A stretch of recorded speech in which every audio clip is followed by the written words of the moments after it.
Whoa. Undefeated ACC champion Florida State just got left out of the college football playoff. How we feeling about that? You are Locked On Canes, your daily podcast on the Miami Hurricanes, part of the Locked On Podcast Network, your team every day.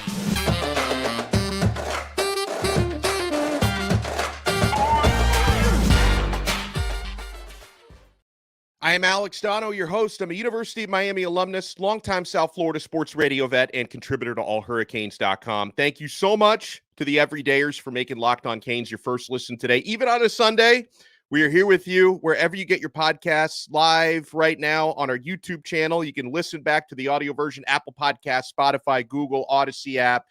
And yeah, we're with you. For those who are watching us live, we are on just seconds after the top four was announced. I was waiting for that announcement to come down before we went live. We knew somebody was going to feel hard done by this, right? Somebody's, at least two teams would feel hard done by this final top four. So Michigan at number one, undefeated Big Ten champions. You know, they were hovering right around number one, number two, number three most of the year. Washington, rightfully so, gets in at number two. I mean, 2 victories over Oregon this year, good strength of schedule, Pac-12 champions, undefeated conference champions. Texas gets in at number 3. Now, I agree with this, okay? And I'm so glad the committee at least got this part of it right, where the Longhorns get in above the Alabama Crimson Tide. Alabama also got in, but my thinking for the past week has been, if the College Football Playoff Committee were to put Bama in as a one-loss conference champion and not Texas as a one-loss conference champion with a head-to-head win over Alabama, that would have been probably the worst injustice they could have committed.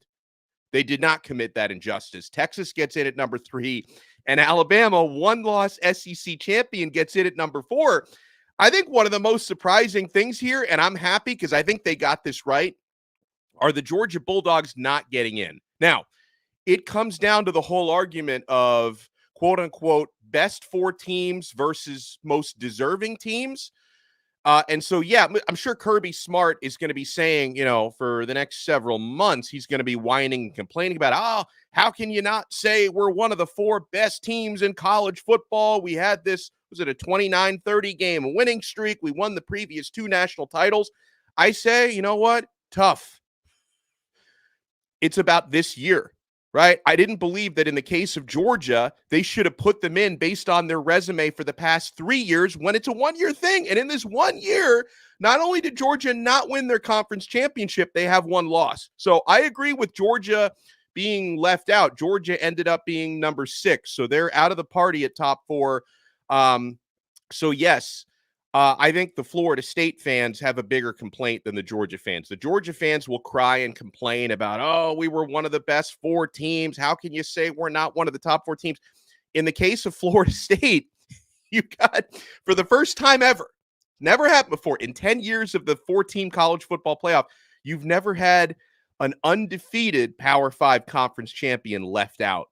And Florida State are the ones who get left out. Now, there's a couple ways to look at this. I know that one of the things that Miami fans have said to me is, you know what, I would kind of be upset if Florida State gets left out as they just did, because what does that say about the way the committee values the ACC? Like, the ACC is not going to, if this could happen to Florida State, it could happen to us. Well, here's the thing. That's kind of a moot point, because from next year on, they go to a 12-team field. So obviously, if it was a 12-team field, Florida State would not be left out. They would be the 5th seed out of a 12-seed deal. So this is the last time that something like this can happen. And look, I despise the ACC as much as any Miami fan does, or any Miami fan should. But if you're worried about the precedent that's being set of an undefeated ACC champion getting left out, we don't really have to worry about that, because it's from here on out, it's going to be 12 team. Who knows? 10 years from now, it could be a 24-team college football playoff. So this is never going to happen again. And the reason why this happened, and listen, I will say one thing. And I know it's easy to kick Florida State when they're down, because I'm a Miami fan. I have no love lost for Florida State. But I will say that if Miami were in their shoes and Miami got left out under the same circumstances, I'd be upset. I would complain. Can you imagine Locked On Canes would be locked on complaining for the next few weeks if Miami got left out in a similar circumstance? But the logic behind the College Football Playoff Committee on this, and this is part of their selection criteria when you talk about best teams, and this is one of the outlined scenarios, when you've got a team in Florida State's case that is missing a key ingredient, a key player like Jordan Travis, that does hurt their power ranking. And so the committee clearly decided, that 13-member committee in Grapevine, Texas, after kind of crunching their data and, talking it out in a room, debating like a jury, they decided, Florida State with either Tate Rodemaker or, that bum who threw for 55 yards against Louisville, with one of those guys, can they beat anybody else in the field? No. That was the ultimate decision they came to, is that even if Florida State is quote-unquote deserving, we can't take that offense without Jordan Travis seriously enough to think that they should be one of the 4 teams who get into this playoff. And yeah, caveman talk. I didn't forget about the time the BCS left us out. So if anything, maybe this is payback for that. You remember when the BCS in 2000 gave Florida State a gift? They put Florida State in the national championship game despite having a loss to Miami. Both were one-loss teams. Miami beat Florida State head-to-head. Florida State got in, Miami didn't. So maybe this is payback 23 years in the making. 23 years in the making, we finally get payback. So listen, this was, I would argue, what they just had to do this morning was probably the toughest job in 10 years this CFP committee has ever had. I know that there were a couple of questions, the first year of the CFP, there were a couple of interesting questions that they had to consider, but this one, outside of, we knew coming into today that Michigan and Washington were basically locks. Anybody else, those spots were up for grabs. So you knew whether it was Florida State or Texas, in this case, Georgia as well, someone was going to feel hard done and complaining about this. I think they did right by the Longhorns. And I said this the other day, if Alabama got in my opinion, Texas would also have to get in and would have to be a spot above Alabama because of the head-to-head. The games matter. Like, the games have to matter, right? And so at least the committee got that part right. That would be spicy, Katie, if Texas were to go on and win the whole thing. By the way, throughout transfer portal season and this busy month of December when it comes to recruiting, all this portal movement, all this college football playoff talk, we go live here on Locked On Canes as often as we can. We are live right now. If you're watching this at 12:35 p.m. on Sunday, smash that like button, subscribe to our YouTube channel, and if you listen back to the replay, that's fine. I know maybe you're off with your families. You're getting ready for the NFL games on this Sunday. I will be watching the Miami Dolphins Washington Commanders game at 1. So I do have a full day of NFL planned as well. But we appreciate you guys being here. Make sure to smash that like button and subscribe to our channel. And so, all right, the top 4 just came down from the College Football Playoff Committee. Michigan number 1. Washington number 2, Texas at number 3, Alabama number 4, with Florida State as the first team out at number 5, and Georgia, to the surprise of a lot of people, gets left out at number 6. JPZ is asking if I have my spatula. My spatula is it's in the dishwasher right now. I'm getting ready to bring out my spatula hopefully this week. And you know what? I do want to talk some Miami Hurricanes recruiting on the other side. So the Florida Gators recently lost a commitment from 4-star defensive lineman Kendall Jackson, who's from Gainesville. That hurts. A Gainesville, Florida high school standout player who had been committed to the Florida Gators just decommitted from Florida yesterday, and Miami is very much after Mr. Jackson. I want to talk about him. I want to talk about CJ Bailey as well, the Chaminade quarterback. And I want to answer some questions from you guys because you guys have been chiming in on our Locked On Canes Insiders chat. If you want to join and check it out, you can do one-on-ones with me on there. You get text messages directly from my phone to your phone and vice versa. Click the link below to try it free for 14 days, the Locked On Canes Insiders chat. And a lot of times the questions you guys ask me there can get answered on shows. We got some really good ones I want to answer. We'll be sifting through the live chat as well. Yes, see, my guy Fresh is already hitting us with the fresh stats. Kendall Jackson, 12 sacks this year at Buchholtz High School in Gainesville. If Miami can get a commitment from him. I'll tell you who Miami's competing with, by the way, because I think it's probably going to be about a 2-team race for Kendall Jackson. Good afternoon to G.A. Kane fan as well. You guys, what you want to do is you want to keep it locked right here. We're only getting started on this special Sunday live episode of Locked On Canes. Folks, if you're a small business owner, you know that when you're hiring, you want to have as many top-tier candidates as possible to interview. That's why you have to check out LinkedIn Jobs. LinkedIn Jobs has the tools to help find the right professionals for your team faster and for free. LinkedIn isn't just another job board. LinkedIn has a vast network of more than 1 billion professionals, which makes it the best place to hire. Hiring is easy when you have that many qualified candidates. So easy, in fact, that 86% of small businesses get a qualified candidate within the first 24 hours. LinkedIn knows that small businesses are wearing so many hats and might not have the time or resources to hire. Thankfully, with LinkedIn, the process is intuitive, quick, and easy. They even just launched a feature that helps you write job descriptions, making the process even easier and quicker. So post your job for free at linkedin.com/lockedoncollege. That's linkedin.com/lockedoncollege to post your job for free. Terms and conditions apply. Thank you so much for making this live episode of Locked On Canes your first listen today on a Sunday. We're available free wherever you get your podcasts and available free on YouTube. If you are watching us live, make sure you hit up that live chat. Hola, Rob Les, hello. I think you're right about this, Fresh.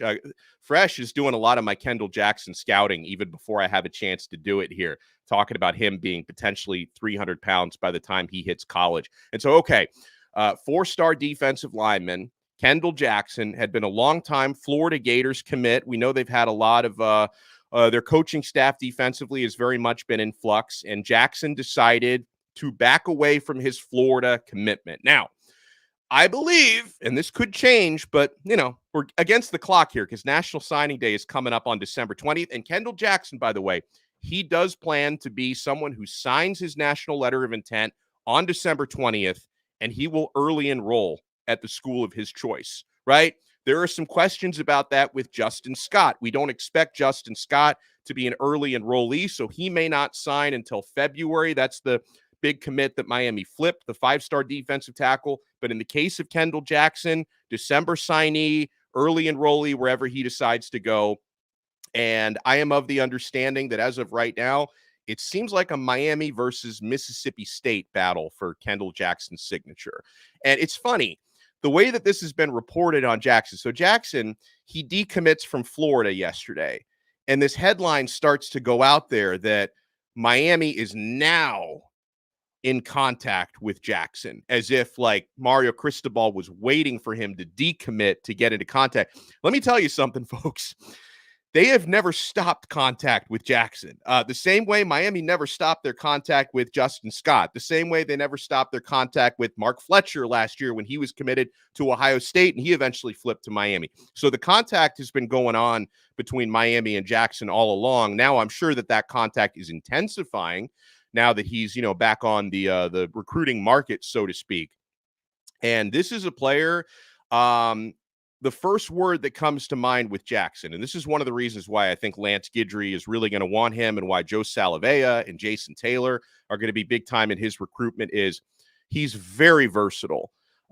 Jackson, he is big enough to play on the interior. He's explosive enough. He's got enough motor and speed and twitch to play on the edge. Just from a versatility standpoint, I'm not, comparing the level of player directly or anything like that, but just from a versatility standpoint, he reminds me a little bit of Ruben Bain because Kendall Jackson can play so many roles on a Miami defense. He's 6'4", probably a little over 250 right now, but everyone that I talk to seems to think that Jackson at 6'4", 250 can continue to grow into that frame and get bigger. Like, you remember Ruben Bain last year. Bain was, I think he was around 250, 255 when he got to Miami. And then by the time, the season was about to start, he was 270 plus. I think Kendall Jackson can put his body through a similar type of transformation. And, our friend Larry Bluestein, our boy Blue, who, watches more in-person high school football than anybody, because I can watch Kendall Jackson film all day, never watched him in person. Larry Bluestein has scouted him in person. Brian Smith our pal, has scouted him in person as well. And I asked Bluestein about him today, and he thinks that Jackson's best position at the college level is going to be interior defensive line. So that's going to be something he's probably going to grow into. All right. And so, it would be hilarious if he ends up in Miami's class, because this kid is from Gainesville. He was committed, and Miami's gotten some good ones from Gainesville over the years. Clinton Portis, Lamar Thomas, those guys were from Gainesville, Florida. They ended up at Miami. Maybe Miami can do the same thing with Kendall Jackson. And I'm going to throw a party, FSU Karma, for 2000. Guys, make sure, I want everybody who's watching this or listening to this right now, make sure you're all over that on social media. Like, and obviously, listen, Florida State had a much better season than Miami. They beat Miami head to head. I get it. We can only trash talk them so much. But on social media, if you want to really push that karma thing, how Florida State is now paying for what they did to Miami in 2000 when they got into the BCS championship game, when Miami should have gotten in over them. If you guys want to continue to play that, I would not complain about that whatsoever. And yeah, it's a fresh. I agree with you on this with Kendall Jackson. I think he's going to be probably around 300 pounds by June, or close to that, maybe 275, 280 range, something like that. And yeah, one of our listeners did ask me about that. Our guy Derek in Nashville, who's an everydayer, he says, would love to hear about Gators defensive line commit Kendall Jackson. I think we talked about him quite a bit. Maybe Miami versus Mississippi State for him. He says, I would also love to hear about CJ Bailey. So CJ Bailey, that's the Chaminade quarterback that Miami just offered within the last month or so. But he's been committed to NC State since back in March. I think the only question to me as to whether or not Miami can flip CJ Bailey, who is 6'7", and for a guy that tall and that big, CJ Bailey runs a certified 4.8 40-yard dash, which is pretty darn good for a 6'7" human being. He's got some shiftiness. He can move. He can run. And, with CJ, he's only a 3-star recruit, only a 3-star. I think a couple of the perceived knocks on him are that his throwing mechanics are maybe not prototypical. He's got a little bit of like a sidearm type of windup. I think that people take a little bit off for that. And I think also, fair or unfair, probably unfair, I think people take a little bit away from CJ Bailey as a prospect only because he's got arguably the best high school wide receiver room in the country to throw to. I mean, he's got the best guy, Jeremiah Smith, and one of the best guys in JoJo Trader, who's a Miami commit. And people seem to penalize to him for throwing to great players. But I'll tell you, man, the Chaminade games that I've watched this year, and this is the year Bailey has really, really blossomed in the senior year. Like, he's got some big 300-plus yard games against some of the toughest defenses in the area and in the country. So I'm not going to penalize him for having a lot of talent to throw to, because guess what? He's done an amazing job spreading the football out to that talent, maximizing that talent, because guess what? Jeremiah Smith wouldn't be putting up numbers like he's putting up in high school if not for the quarterback who's got to throw him the football and get it to him. Same thing with JoJo Trader. And I've seen Bailey score some big touchdowns and move the chains with his legs as well. So it's not as if he's tossing it 1 yard to Jeremiah Smith and then Jeremiah is going off for 60, 70 yards. Like, CJ Bailey, he is doing his part and he looks the part. He's a leader. I think he's got a great personality. So I think the question with him is, did Miami get into it too late? Right? Because when North Carolina State continues to recruit Bailey and they're going to try to close the deal, in a few weeks on National Signing Day, they're going to be telling him like, hey, where was Miami 3 months ago? Where were they 6 months ago, 9 months ago? You verbally committed to us, what was it, 10 months ago is when he verbally committed to NC State. We've been here for you. Miami got into the game late. How come they didn't appreciate your talents back when we did? But then from a Miami standpoint, like, you can say, my friend, you earned that offer, right? Because you've had an unbelievable senior year. You're a South Florida kid. Why not stay home and why not play with some of your best friends? JoJo Trader, Zaquan Patterson, Miami's not giving up on trying to flip Jeremiah Smith. And let me say something on that. Miami's going to have an in-home visit. That was confirmed yesterday by On3. Miami is going to have an in-home visit with Jeremiah Smith. I hope Mario shines those loafers. That's going to be a big one.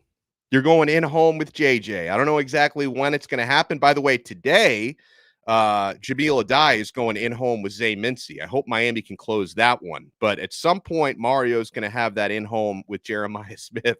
Wear your finest loafers, Mario. If you want to like buy some new loafers, $300-400, I don't know how much loafers cost. Like maybe you get like Versace loafers or Armani loafers. Just wear the finest loafers you can find. Go into that Jeremiah Smith living room and close that deal. All right. What's going on in the room? So someone says, Donno, read the room. Okay, hold on. Sorry, El Sunado. I start to get distracted going on my own tangents here. Most people are just making fun of Florida State. Oh, I love it. And by the way, I wanted to say something else recruiting-wise, okay? We need to take a few seconds here, if not a few minutes, to give some appreciation to Big Joe Salavea. Big Joe has been, I think, unfairly dogged by a lot of Miami fans just based on the type of players at defensive tackle Miami has tried to recruit and had come up short in. And a lot of people are like, oh, wait, so Kamarion Franklin didn't want to come here. David Stone decided not to come here. Aiden Breland decided not to come here. Big Joe must not be able to recruit. What is this guy doing? Like, I can't tell you how many complaints I have gotten over, the last year or so about Coach Joe Salavea. We need to give this man some credit, okay? Because the stories are coming out about why Justin Scott decided to flip to Miami within the last few days. And so much credit to Joe Salavea. Big Joe was instrumental in his recruitment. I can tell you with 1,000% certainty that Big Joe was instrumental in Artavius Jones's recruitment, and I believe Miami has, Florida State, I don't believe is a threat to flip Artavius Jones anymore. I think he's locked into the University of Miami. Big Joe, if you're gonna blame him for when the Kamarion Franklins and the Aiden Brelands of the world and the David Stones decided to go somewhere else, you need to realize this man he's pulling his weight on his recruiting trail. I wanted to give Joe Salavea credit because I don't think he gets nearly enough credit from our fan base. And absolutely, Jason Taylor deserves credit as well because Miami's got a crazy defensive end class coming in. And, Jason Taylor, he was up in Chicago last weekend, or this week. I mean, it's only Sunday still. He's been up in Chicago sealing the deal for Marquise Lightfoot. And Marquise Lightfoot has shut down his recruitment. He's no longer taking visits and taking inquiries from other programs. So Jason Taylor helped shut that one down. So I wanted to give Big Joe Salavea some credit. I want to talk about, and Giant Ninja, you're right about this. Now, here's the thing. Jeremiah Smith, he's pissed about some of the ignorant and racist and just horrific comments from OSU, message boards people and some ignorant comments from OSU YouTubers. I don't know for sure if Jeremiah is does he hold that against Ryan Day? Does he hold that against the program? You could say, well, if the fan base is rotten, why should he play there? I mean, listen, there are obviously some really, really awful people on Ohio State message boards. Okay. But does he necessarily judge that entire fan base and that entire program based on the worst common denominator of terrible, terrible people that go on these message boards? And by the way, thank you 818 who says, I apologize to Coach Joe because I was one of those, and now I give him credit. Absolutely. All right, so guys, when we come back, I want to, and we're going to find out at some point today. And hey, listen, since we're on live, if you guys see something that I haven't seen about, maybe a bowl game getting announced or reported from Miami, let me know. I have a pretty good idea where Miami's going to end up and who they're going to play. But at this time, it's not 100% set in stone. So let's talk about bowl matchups here when we come back. My friends, you know what you want to do. You want to keep it locked right here to Locked On Canes. Guys, it is an NFL Sunday, and if you're watching this live, it's not too late to lock in your bets. Even when the games start, you can bet live on games.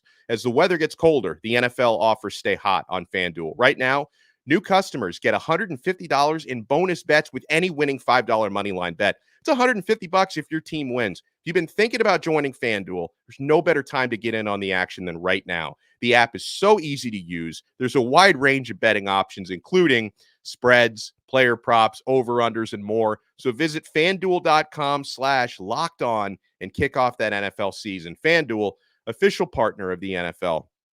Thank you so much for making this live episode of Locked on Canes your first listen today. We're available free wherever you get your podcasts, available free on YouTube. And man, this is crazy, isn't it? SMU is going to a Big Six or New Year's Six Bowl. Credit to Rhett Lashley. He's doing awesome things there. I thought Tulane was going to sneak out a win in that game yesterday, but SMU pulled it off. They had an incredible season. They really, really did. So, all right, this is what we're looking at as far as the final projections for Miami's bowl matchup. Brad Crawford of 24/7 Sports projects Miami versus Oregon State in the Sun Bowl. That's on December 29th. El Paso, I hear, is very nice this time of year. Jerry Palm from CBS projects Miami versus Oregon State in the Sun Bowl. Brett McMurphy, Action Network, Miami versus Oregon State in the Sun Bowl. Mark Schleyback from ESPN actually projects Miami versus Rutgers in the Pinstripe Bowl. We've been there before. Did not go well for us against Wisconsin. Kyle Bonagura from ESPN projects Miami versus Oregon State in the Sun Bowl. Stuart Mandel from The Athletic projects Miami versus Rutgers in the Pinstripe Bowl. Bill Bender from The Sporting News projects Miami versus UCLA in the Holiday Bowl. Is that the one? The Holiday Bowl's out west somewhere, right? Is that in Northern California? I think so. You'd kind of be at least closer to UCLA's home turf if you were to play out there. That would be interesting. Maybe whoever wins that game gets Dante Moore. Right? He either sticks with UCLA or he comes to Miami. Winner takes Dante. I'm down for those stipulations, man. Steve Lassen from Athlon Sports predicts Miami versus Rutgers in the Pinstripe Bowl. Bleacher Report predicts Miami versus Rutgers in the Pinstripe Bowl. Eric Smith from USA Today predicts Miami versus Georgia Southern in the Gasparilla Bowl. Fire that dude. If Miami were to play Georgia Southern in the Gasparilla Bowl, literally no one would watch. Like, the families of our players may not watch that. I kid. I know that there are a lot of player parents who watch the show. You know, I'm joking. I love you all. You support your kids, and it's heartwarming to me. I am a father, so I understand it. But man, Miami versus Georgia Southern in the Pinstripe Bowl, that is not it. That is not it. Okay. So that's that Holiday Bowl, that's in San Diego. Okay. San Diego. Oh, you know what? It's only a few weeks away. If we were to end up, I don't think it's going to I think it's probably going to be Sun Bowl, maybe Pinstripe, probably Sun Bowl. But if it is the Holiday Bowl in San Diego, I would not mind traveling out to that one. Okay. That's I'd much rather go there than El Paso. I mean, I wouldn't mind going to New York City either for the Pinstripe Bowl. But yeah, listen, or Oregon State, would playing against those guys be, as exciting? And yeah, Martin, they lost DJ Uyunglele. Probably like 60% of the teams that play in bowl games, outside of the teams that are like in the playoffs in the New York Six Bowls, a lot of teams do not have the quarterback who started for them, nor does Miami. Like, you think about it, if you're not in a New Year's Six or a college football playoff game, how many teams are not going to have their normal starting quarterback? Because almost everybody's in the portal, and a lot of the ones who aren't in the portal are, getting ready maybe to try to go pro and whatnot. So there's going to be a lot of teams in those bowl games that do not have their regular starting quarterback. And I'm from New York City. Fresh writes, I will go to that game, the Pinstripe Bowl. Oh, man. Miami versus FAMU. I want to win, not a big name opponent. I don't know if FAMU is bowl eligible, though, fam. Georgia Southern would be about as close as you could get to playing FAMU in that bowl game. All right, guys. So real quick, let me throw some shout outs. And then, I do need to watch the NFL in a few minutes, because I'm actually, for those who are interested, because I know there is some crossover. If you're listening to this, watching this right now, and you happen to be a Miami Dolphins fan, I do host NFL post-game shows on 560 WQAM in Miami. So I'm going to be watching the Dolphins Commanders game, and I'm going to be talking about it 4 o'clock on AM 560 Sports WQAM in South Florida. So let me throw a few shout-outs here. El Sunado, hello. Hello to our guy, G.A. Canes fan. Oh, yeah, they lost their coach, too. That's a good point. Hello to Ralph. Hello to Roger. Hello to Katie. And I love how, by the way, since we've been doing these lives the last week or so, I see so many of the same people in here. So thank you guys are everydayers. Like, you guys and girls are everydayers. I appreciate seeing you so often. Hello to Roger. Hello to Geraldo. I'm a huge fan of your work on television, Geraldo. I know it's not the same Geraldo. Corny joke. I'm sorry.